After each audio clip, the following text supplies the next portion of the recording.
mas há um consenso de que provavelmente o evangelho primeiro a ser escrito foi o evangelho de Marcos. Porém, não influencia muito na questão do conteúdo, mas no Novo Testamento o primeiro livro é de Mateus, e ele é um evangelho muito importante, porque partiu de alguém que era alguém organizado. Tem um negócio chiando muito, é essa daí? É lá, João, ó. Se mexer no cabo lá, ela para. Isso, aí. Alguém tem que consertar aquele negócio lá depois. Então, Mateus é um judeu, mas que trabalhava para os romanos, cobrando impostos. Certamente um homem com uma prosperidade financeira, mas sem paz, porque eu imagino que ele não era bem visto por aqueles que ele cobrava o imposto. Um cidadão vendido para um outro povo que assumia aquela terra e cobrava impostos do seu povo. E o Senhor vem e chama ele, e ele, sem hesitar, segue Jesus. E Mateus, ele era organizado. Alguém que lidar com finanças geralmente são pessoas organizadas. E Mateus escreve sobre Jesus. Ele caminhava perto de Jesus, e ele escreve o evangelho com alguma riqueza de detalhes que os outros evangelhos não falam. E eu quero ver com você, irmão, hoje à tarde, enquanto eu orava, esse texto ficou muito forte no meu coração. Na verdade, desde esses dias que eu li esses versículos, e ficou muito forte no meu coração. E hoje à tarde eu entendi que era esse o texto que eu devia compartilhar com vocês hoje. Mateus 9, versículo 35. O texto diz assim: percorria Jesus todas as cidades e aldeias, ensinando nas sinagogas, pregando o evangelho do reino, curando todas as enfermidades e moléstias entre o povo. Vendo ele as multidões, tinha grande compaixão delas, porque andavam cansadas e abatidas, como ovelhas que não têm pastor. Então disse aos seus discípulos: a seara é realmente grande, mas os ceifeiros são poucos. Rogai, pois, ao Senhor da seara que envie ceifeiros para a sua seara. Jesus ficou com dó do povo, porque eles estavam, nessa versão diz, cansadas e abatidas. Na outra versão diz assim: ele se compadeceu delas, porque estavam aflitas e exaustas. Fica aflita e exausta a ovelha que não tem pastor.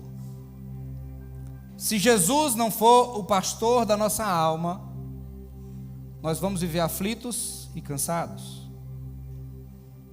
Jesus precisa ser o pastor da nossa alma.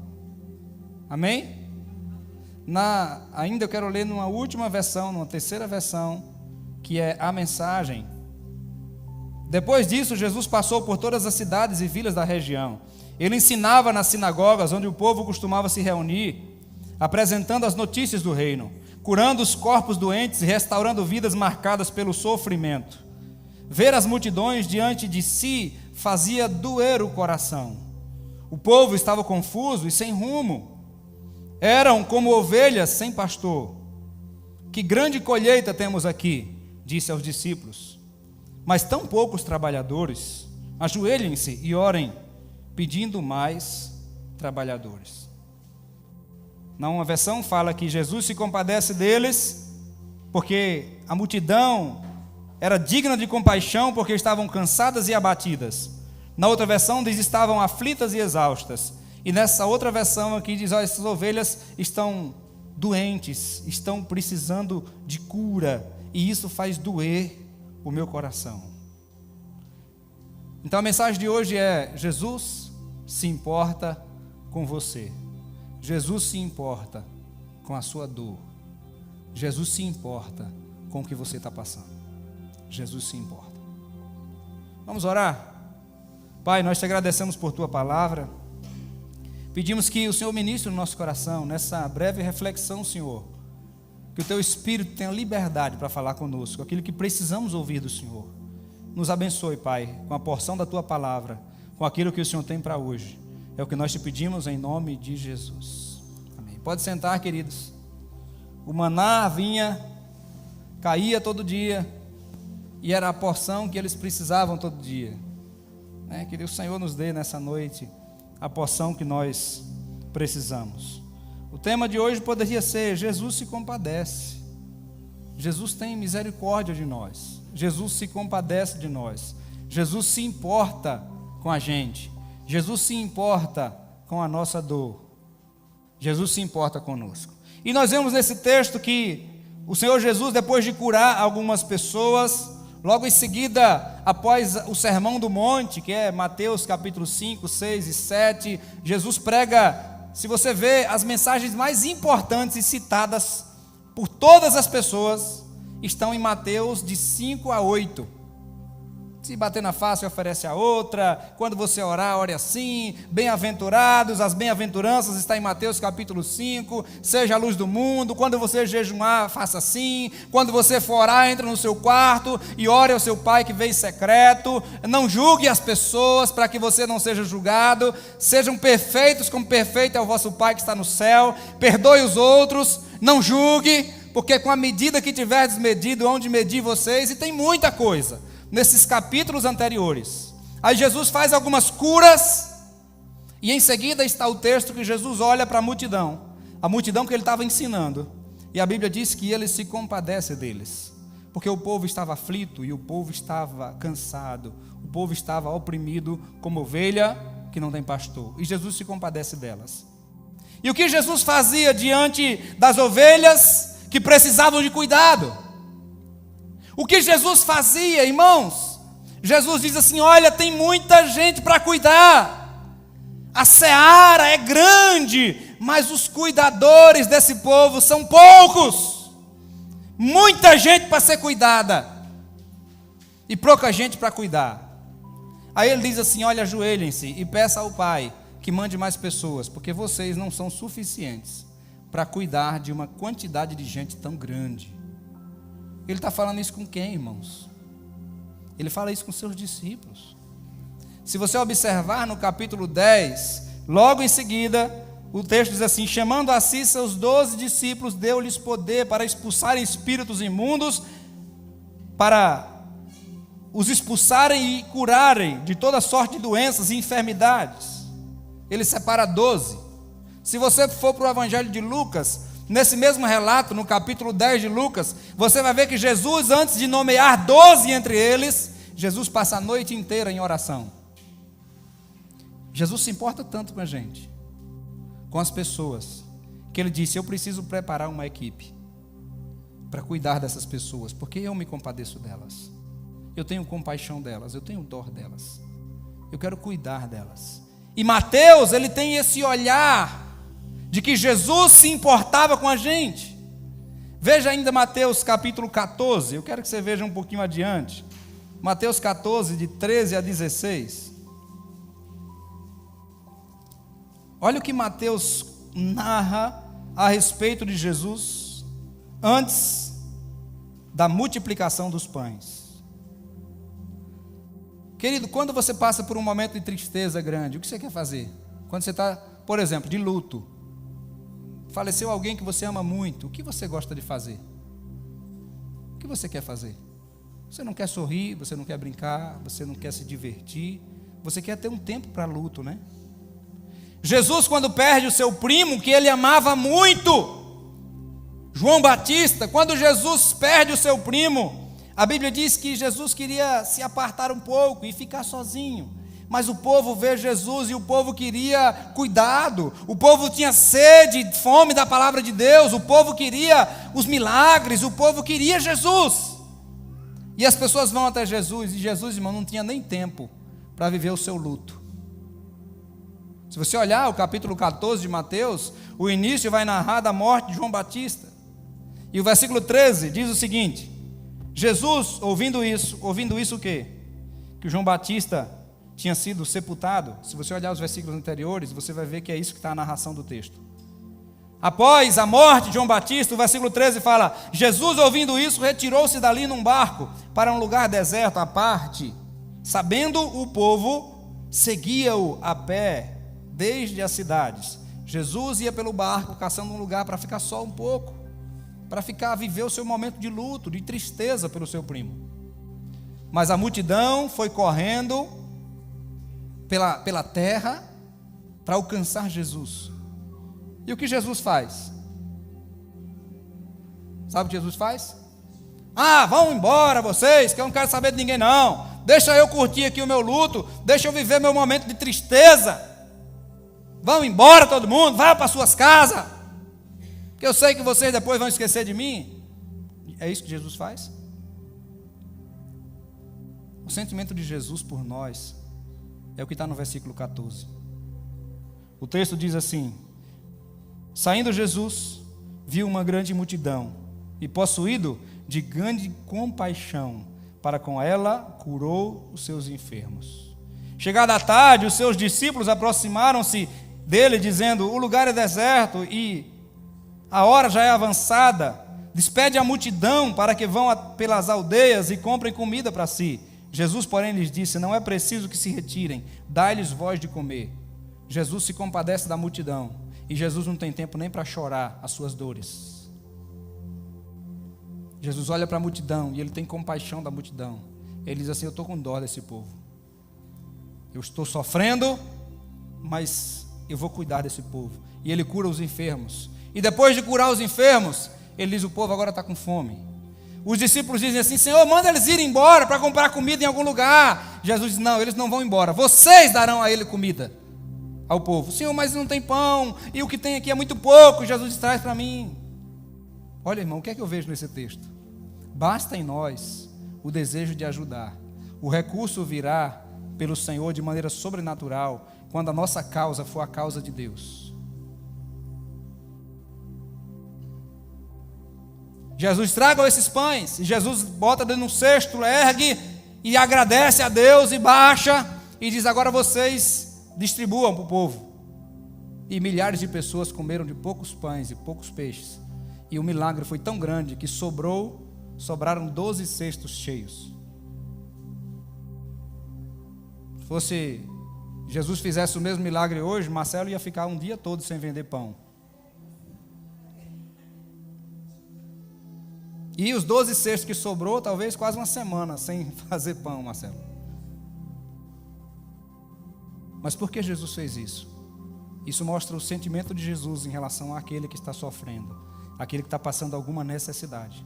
Curou seus corpos físicos e alimentou seus corpos. Curar as enfermidades era muito importante, não só por conta da enfermidade em si, mas porque as pessoas viviam limitadas e muitas doenças faziam que as pessoas vivessem à margem da sociedade. Mas Jesus cura suas enfermidades e depois alimenta as pessoas. Mas por que ele fez isso? O texto diz: porque o Senhor se compadeceu delas. Eu quero que você veja um pouquinho adiante, capítulo 15. No capítulo 15 eu quero que você veja o versículo 29 até o 32.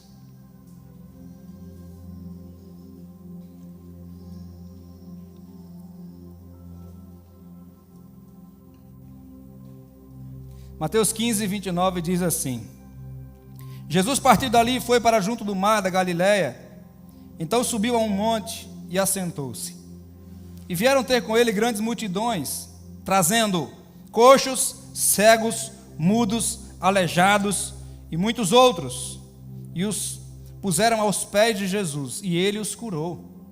De modo que a multidão se maravilhou ao ver os mudos falando, os aleijados sãos, os coxos andando, os cegos vendo, e glorificavam ao Deus de Israel.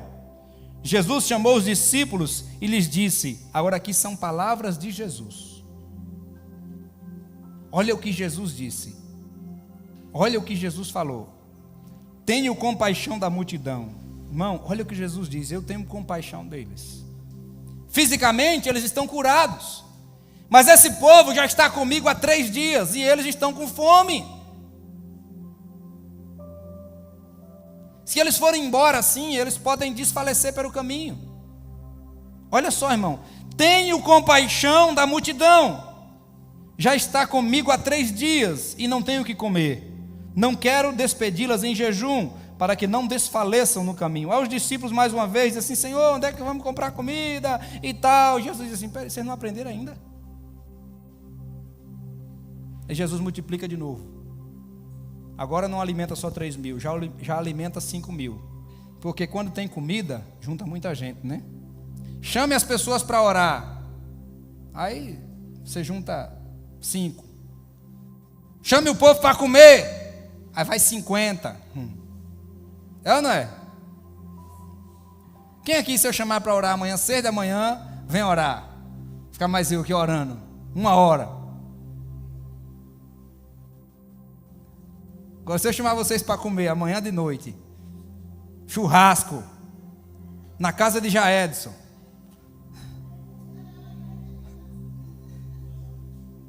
boca livre, ainda não, né, Jaedson? Mas a casa está no caminho, está quase pronta. Quando estiver pronta, nós vamos comer churrasco. Todo mundo na casa de Jaedson.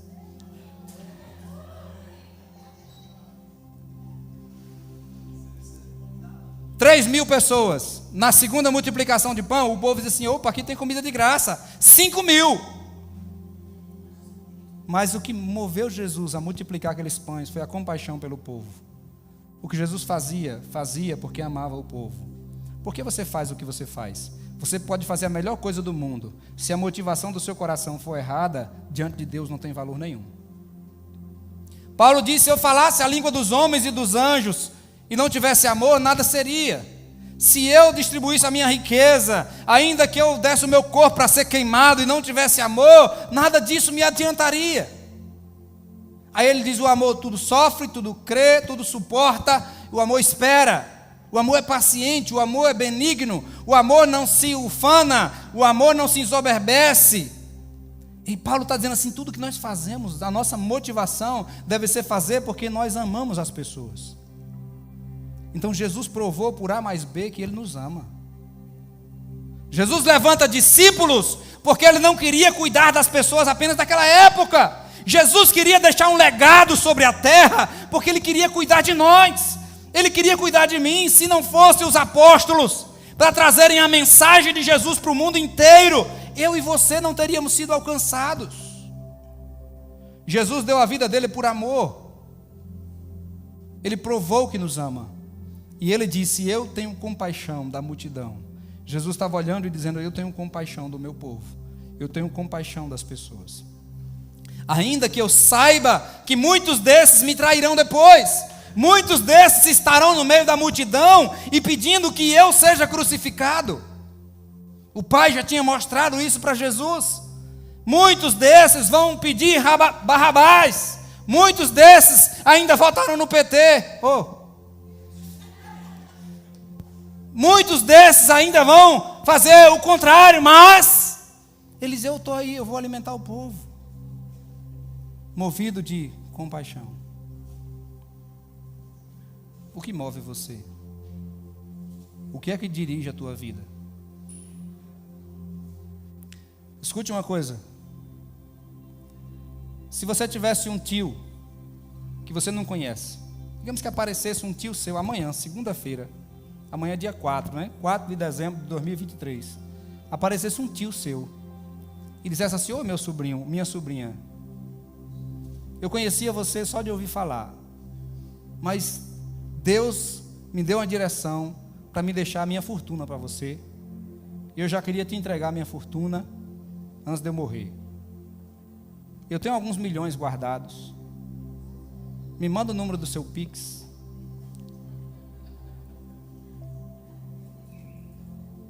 Não, só essa sensação que vocês estão sentindo aí valeu a pena vir hoje, não foi não?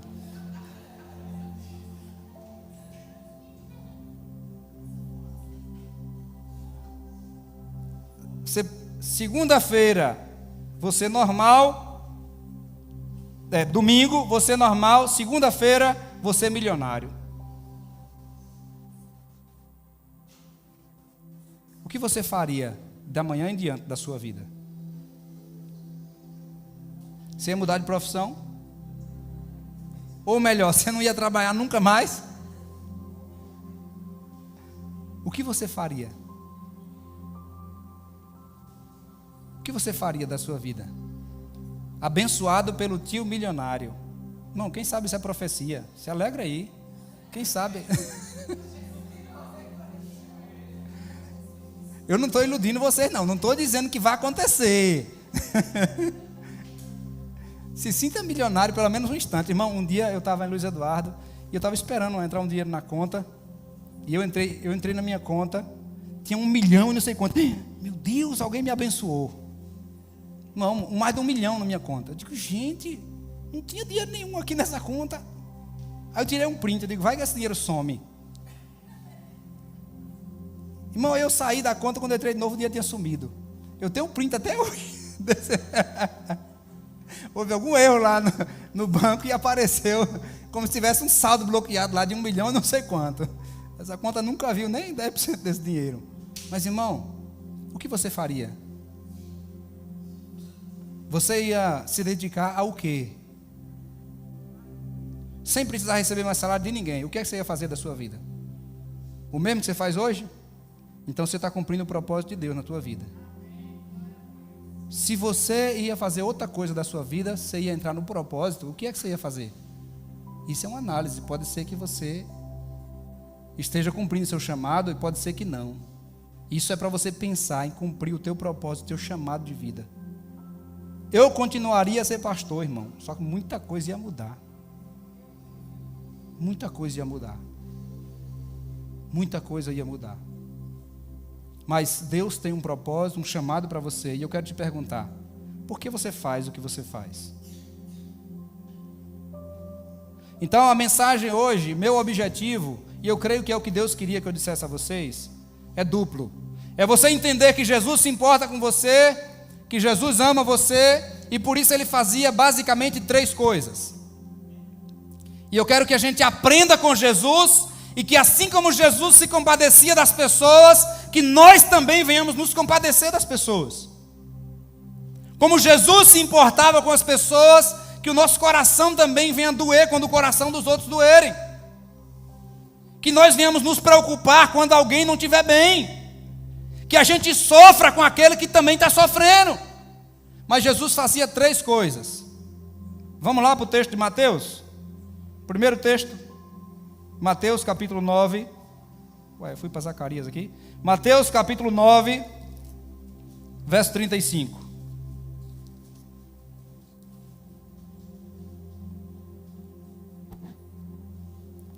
Jesus não se acomodava, ele saía do seu lugar para cuidar de pessoas. Olha o que o texto diz, no verso 35.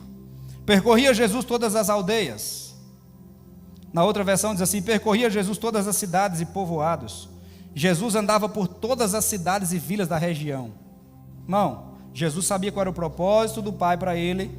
E Jesus se importava com as pessoas e ele ia atrás daquele que precisava. Jesus andava, ele se locomovia, ele fazia alguma coisa para atender aquele que precisava. Segunda coisa que Jesus fazia, ele ensinava. Porque, irmão, uma das coisas mais importantes que você pode fazer na sua vida é ensinar alguém a palavra de Deus. A chuva chegando aí, glória a Deus, deixa cair água. Jesus ensinava a palavra. O que você pode entregar de mais importante a alguém é a palavra de Deus. Sabe por quê? Porque a comida, ela alimenta o corpo, mas a palavra de Deus, ela alimenta a alma, ela alimenta o seu espírito. Por isso que a Bíblia diz: ouvi e a vossa alma viverá. Jesus disse em Mateus 4, nem só de pão viverá o homem, mas de toda palavra que procede da boca de Deus. Então você é alguém que aproveita oportunidades para ensinar a palavra de Deus? Jesus, porque se importava, percorria os lugares. Segundo, Jesus ensinava a palavra. Terceiro, Jesus curava os enfermos, expulsava os demônios. O que é que a pessoa precisa? O Senhor quer usar você para ser instrumento de bênção na vida dos outros, para trazer cura na onde precisa. É física? Irmão, eu não tenho medo de orar por ninguém. Já orei por muita gente que não aconteceu nada, mas já orei por muita gente que Deus fez milagre. Fazer milagre não é comigo, mas eu posso orar e dar legalidade ao céu, e Deus vai curar todos quantos Ele quiser curar. O Senhor se compadece das pessoas. Nós devemos ter o mesmo sentimento de ter compaixão dos outros, porque Jesus mostrou isso para nós. E eu quero por último que você abra a sua Bíblia no Salmo 139. Você pode ficar em pé?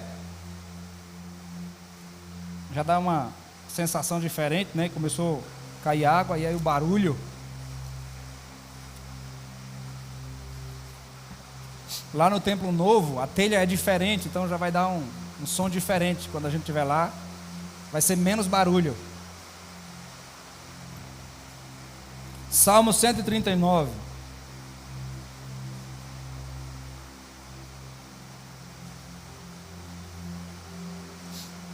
Eu tenho um primo que se converteu ao Evangelho e depois ele se afastou do Evangelho. Aí ele me disse que quando ele, para voltar para o Evangelho, o texto que veio ao coração dele foi esse texto, o Salmo 139. Quando o Senhor mostra que não tem para onde fugir dele. Ele nos ama tanto que Ele nos cerca. Olha o que a Bíblia diz. Deus se importa tanto com a gente. Olha o que Ele diz a nosso respeito. Salmo 139. Olha o que Davi diz. Ó Senhor, Tu me sondaste e me conheces. Tu conheces o meu assentar e o meu levantar. De longe entendes o meu pensamento. Mas eu não sei se é porque eu gosto de estudar sobre o comportamento humano. Se eu ver alguém caminhando de noite, aí eu só a sombra, for alguém conhecido, dificilmente eu vou errar quem é, apenas pelo jeito de caminhar. Se eu ver a pessoa de longe andando, eu tenho uma tendência, é difícil eu errar. Eu sei quem é por causa do jeito. Se estiver parado, eu não sei. Mas se movimentar, eu sei quem é. Agora, olha o que o texto diz. Isso é percepção, você vai aprendendo as coisas. Mas olha o que Deus sabe a nosso respeito. Ele sabe o nosso sentar, o nosso levantar. Sabe o que significa? Deus vê a gente o tempo todo. Ele vê você quando você levanta de manhã. Ele vê você quando você vai almoçar, tirar o cochilo de meio-dia. Ele vê você quando você vai deitar à noite, quando você ora, quando você não ora. Ele vê você quando você levanta de madrugada e você decide falar com Ele. Ele vê você. Conheces o meu sentar e o meu levantar. Olha para o texto. Esquadrinhas o meu andar, o meu deitar. Conheces todos os meus caminhos. Sem que haja uma palavra na minha língua, ó Senhor, tudo conheces. Antes de falar, o Senhor estava olhando os meus pensamentos. O Senhor estava vendo o que eu estava pensando. Irmão, um dia eu fui muito abençoado. Eu estava em Luiz Eduardo conversando com uma pessoa e Deus me falou o nome de uma pessoa. Eu pensei, gente, eu não estou... Isso é loucura. Deus disse o nome, veio na minha cabeça o nome, Letícia. Eu pensei, que Letícia? Quem é Letícia? Aí veio de novo o nome na minha mente, Letícia.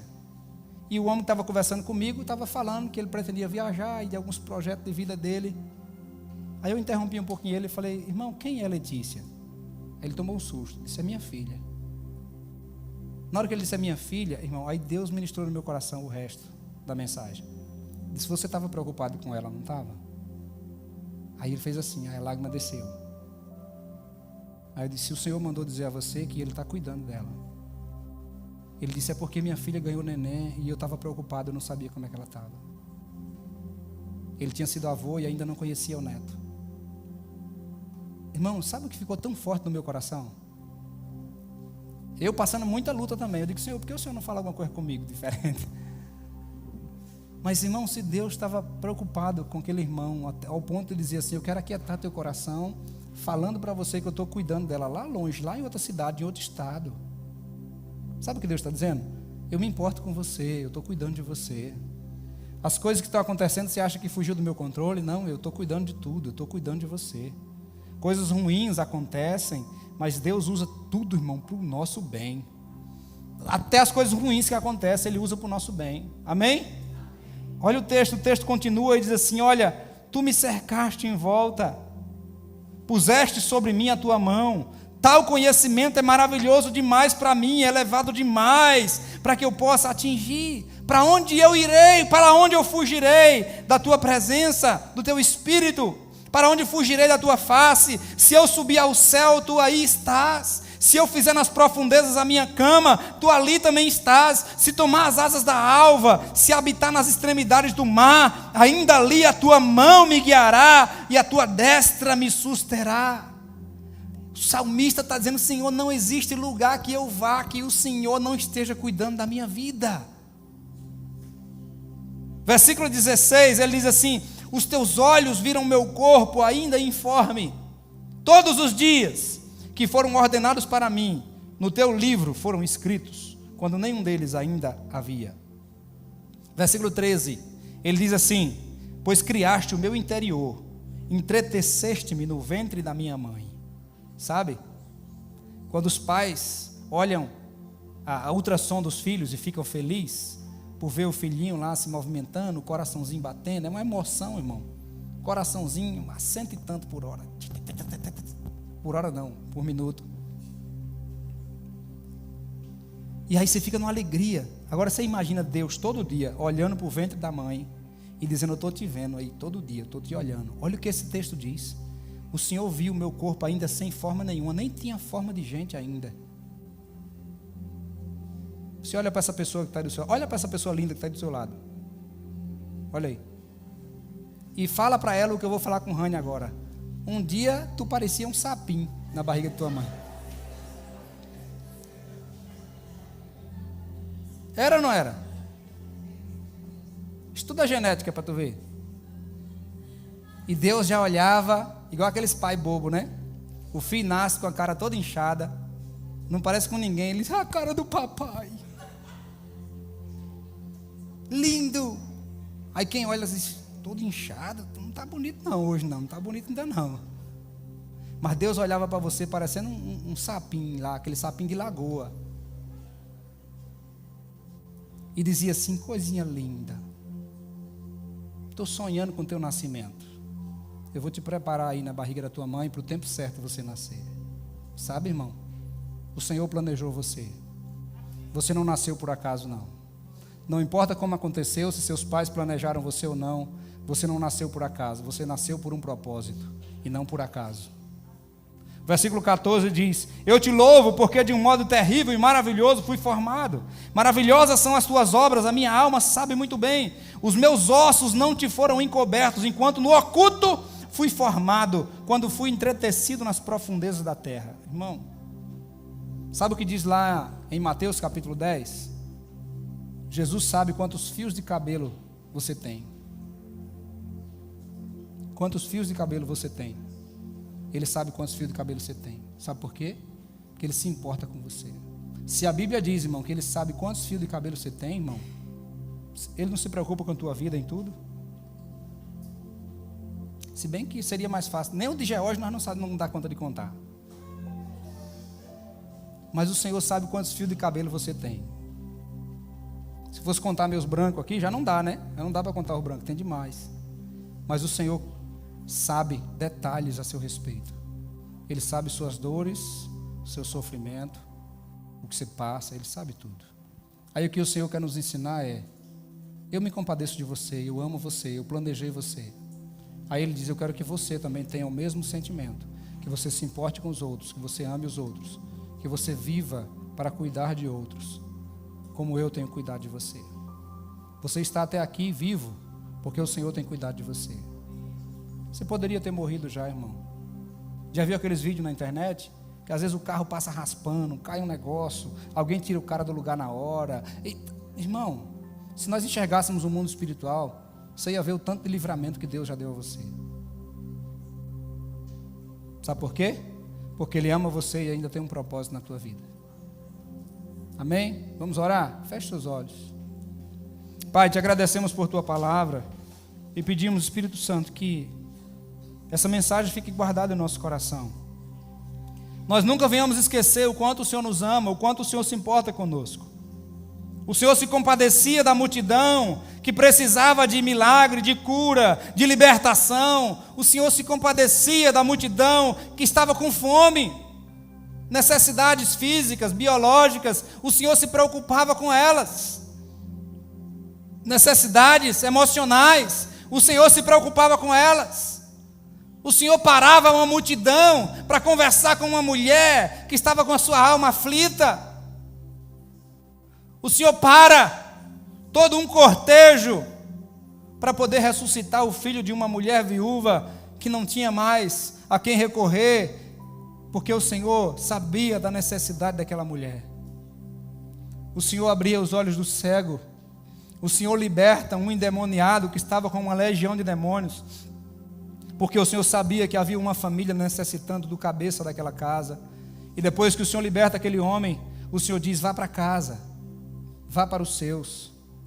Pai, obrigado, porque é tão bom saber que nós temos um pastor. Nós não queremos viver como ovelhas aflitas, cansadas, oprimidas, como ovelhas que não têm pastor. Nós temos um pastor que é o Senhor Jesus. Por isso, Pai, ajude-nos a descansar em Ti.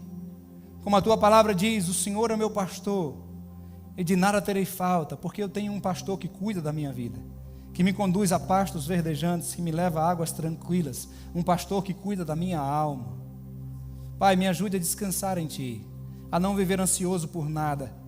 Por mais que a situação se complique, e por mais que momentos difíceis tenhamos que passar, Senhor, por mais que aflições tenhamos que enfrentar, que possamos sentir o Teu cuidado, Senhor. Por mais que tenhamos que entrar na fornalha, como Ananias, Misael e Azarias, que encararam o rei e disseram: ó rei, o nosso Deus pode nos livrar, mas se Ele não quiser nos livrar, a gente morre na fornalha, mas nós vamos adorar somente a Ele, porque Ele é digno de honra, glória e adoração. Ajude-nos a viver para Ti, Senhor. Ajude-nos a viver para o propósito, seja sorrindo, servindo com toda alegria, seja chorando, levando a preciosa semente. Ajude-nos a cumprir o propósito, que o que move o nosso coração, Senhor, sempre seja compaixão pelas pessoas. Nos ajude a viver o Evangelho como Jesus, pregando o Evangelho, anunciando aonde o Senhor nos levar. Pedimos a Tua graça sobre nós. Nós te oramos, Pai, e te agradecemos em nome de Jesus.